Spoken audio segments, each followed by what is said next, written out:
much, Alpha. Thank you, Alpha. Thank you, Mark. It's a privilege for me to be here to join all Filipino Americans in Chicago.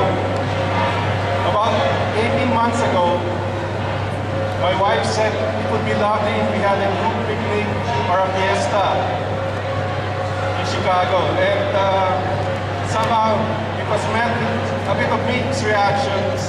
But some people like Veronica Layton, Alex Vera, PIWC, PWC rallied behind the idea, and I don't know whether that started this or the 139,000 Filipinos in Illinois, but somehow a good idea and the proud Filipinos have found a home to have a fiesta at Navy Pier.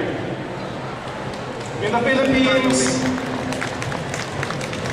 medyo matamlay pa kayo dahil sabi nga nila, Domingo de Ramos, medyo malungkot, parang Biyernes Santo na, no? Pero sana, sa maghapon na sayaw at kantahan, sisigla ulit tayo at mahanap natin yung rason para magpasalamat. A fiesta in the Philippines is an opportunity for Thanksgiving.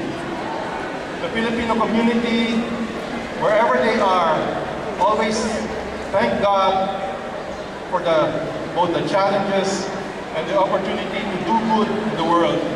So the Filipinos in Illinois, Indiana, Iowa, Wisconsin, Minnesota, they've come over to Navy Pier to celebrate a proud tradition of Filipinos of having fiesta.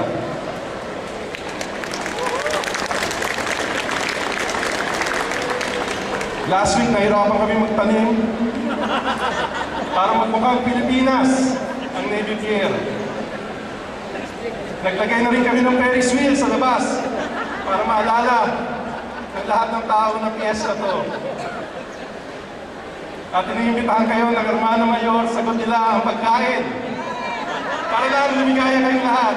So, sa pahuling pasalita, mamaya makikita nyo lahat ng kawali na ating community na marunong sumayaw, kumanta. Bibigyan kayo dito sa entablado at kadalasan yung walang talent, kumanta at sumayaw, binibigyan nila ng opportunity mag-talumpati. Ito na po ang talumpati ng walang talent. So salamat po sa inyong lahat. Mabuhay ang Filipino community!